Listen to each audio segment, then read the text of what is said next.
Avril 2022, île du Frioul, Marseille. Laurent, vous réalisez que vous allez devoir payer 160 000 € d'impôts maintenant. Mais c'est impossible.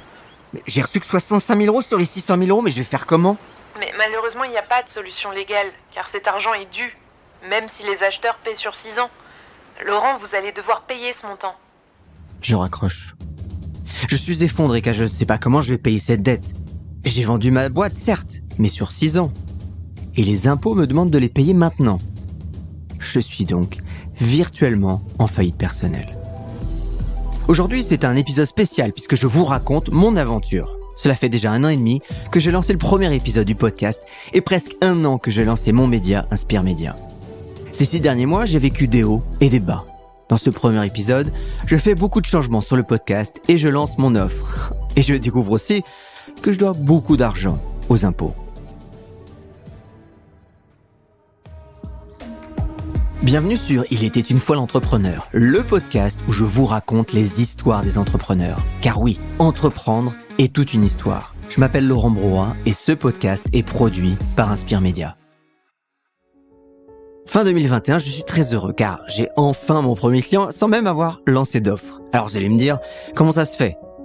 J'ai un fan du podcast, Thierry, qui est recruteur et qui a décidé de me payer pour raconter les histoires de ses clients.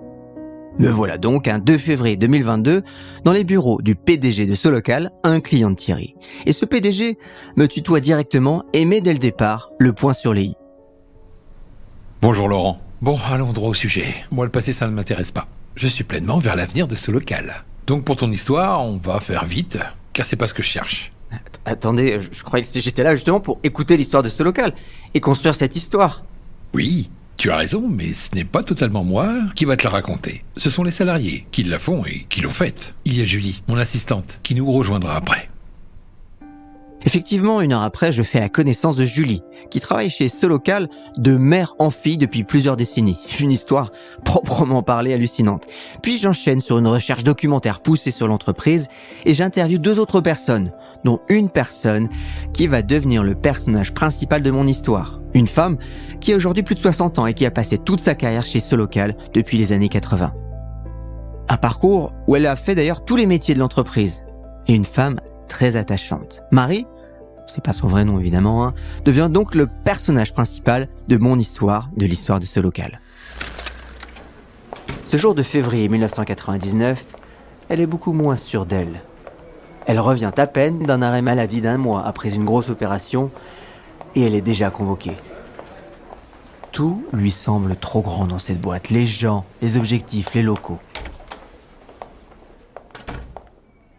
Bonjour, Marie. Asseyez-vous. Merci, monsieur. Marie, vous vous doutez pourquoi je vous ai convié ce matin ? Non, monsieur. Je ne sais pas. Alors moi, je vais vous le dire. Marie, vous êtes exceptionnelle. J'ai fait le point avec Eric, votre manager. Toutes vos commandes sont rentrées. J'ai jamais vu ça, ni moi, ni aucun autre chez ODA. Du coup, je sors ma première histoire d'entreprise rémunérée. Et c'est pas peu dire, mais j'en suis fier. Je lui ai dit alors, allez, c'est parti, je serai rémunéré pour raconter les histoires des entreprises. Le client est content et tout roule. J'en profite aussi d'ailleurs pour accélérer sur le podcast et faire des changements importants, des changements qui vont beaucoup m'aider pour la suite.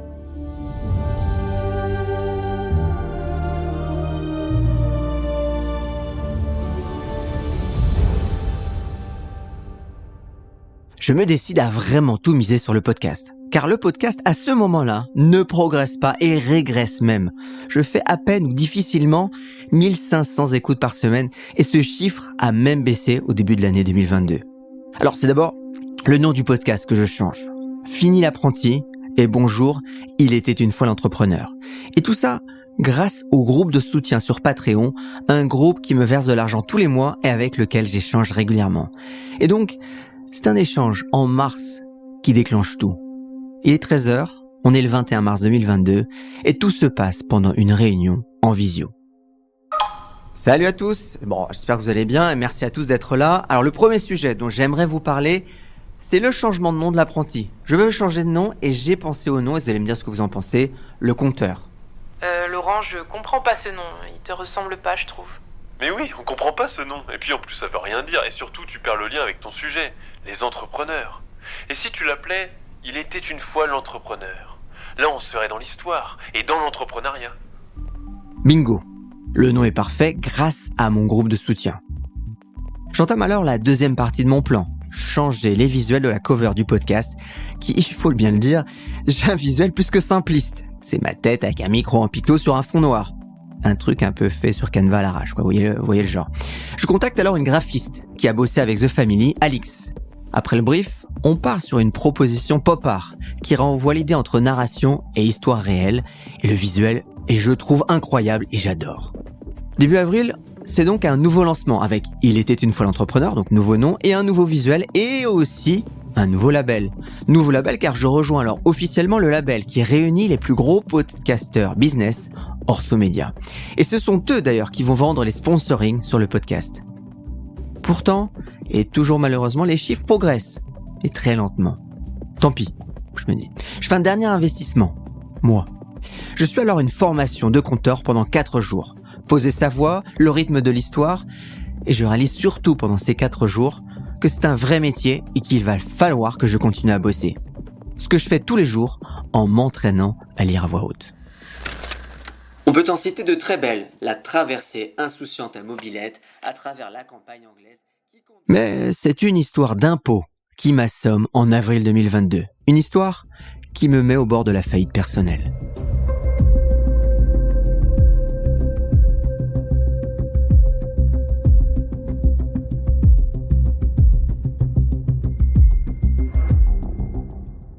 C'est d'abord un premier contact qui travaille dans la gestion de patrimoine qui me demande en mars si j'ai bien rempli mes impôts pour l'année 2022. Dis, tu as pensé à tes impôts 2022 ? Non, pas du tout, pourquoi ? C'est cette année que tu dois déclarer la cession de ta boîte sur ta fiche d'imposition. Et à mon avis, il faut que tu creuses le sujet. Mais pourquoi tu me dis ça ? Il me semble que sur les crédits vendeurs, tu dois payer tout de suite. Je ne dis rien car j'y crois pas trop. J'ai vendu ma boîte sur 6 ans et ça n'a aucun sens que les impôts me demandent de payer tout de suite des sommes que je vais recevoir sur autant d'années. Malheureusement, je me trompe et très lourdement. Je contacte alors une avocate fiscaliste. Laurent, vous réalisez que vous allez devoir payer 160 000 € d'impôts maintenant. Mais c'est impossible. Mais j'ai reçu que 65 000 € sur les 600 000 €, mais je vais faire comment ? Mais malheureusement, il n'y a pas de solution légale. Dorénavant, je n'ai plus le choix. Je contacte ma banque pour me faire financer, qui me rit presque au nez. Vous prêtez 160 000 € pour payer vos impôts avec des garanties sur un crédit vendeur de 6 ans. Vous réalisez qu'on ne peut pas faire ça ? Oui, je n'ai plus le choix. Il faut que je prépare désormais la négociation. Non pas sur un paiement sur 1 an, mais sur 2 ans. Et plusieurs personnes qui connaissent bien les impôts me disent que c'est impossible, qu'ils le font très rarement.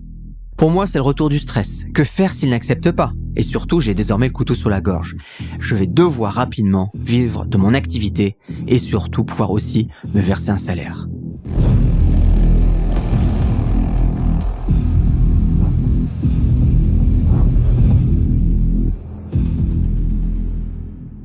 En mai 2022, la boule au ventre, je lance donc mon offre pour raconter des histoires d'entreprise. Le lancement se passe super bien, j'ai déjà une dizaine d'appels de programmés et tout le monde me dit que l'offre est géniale et que ça correspond à un véritable besoin. Heureusement car l'argent se fait rare, les écoutes progressent doucement, mais je suis heureux que mon offre sorte enfin. J'ai notamment un appel avec une start-up d'une centaine de salariés qui me rend vraiment très optimiste. Écoute Laurent, on te suit depuis plusieurs mois et on aimerait que tu racontes l'histoire de notre entreprise pour nos 10 ans. Merci Sylvain pour la confiance, avec plaisir. Pour nous, c'est quasiment bon. Je te confirme ça. J'ai donc une patate d'enfer. Pourtant, rien ne va se passer comme prévu. Et ça, c'est une autre histoire. Au prochain épisode. Merci pour votre fidélité. Alors, tant que j'y pense, ce podcast, c'est 3 jours de travail par épisode. Évidemment, tout ce travail, c'est une équipe derrière. Merci donc à Thibaut Viotte, Marie Camier, Sarah Brevet pour l'écriture et Frédéric Kukovicic pour le son. Mais aussi tous les acteurs, puisqu'il y a beaucoup d'acteurs, vous l'avez entendu, qui interviennent dans les dialogues. Fabien, Gaël, Jean-François, Céline, bref, c'est une véritable équipe qui travaille pour vous faire les meilleurs épisodes. Pensez bien d'ailleurs à mettre des étoiles et à parler de ce podcast autour de vous si vous avez appris des choses ou si vous avez été inspiré. Et ça, c'est une autre histoire. Au prochain épisode.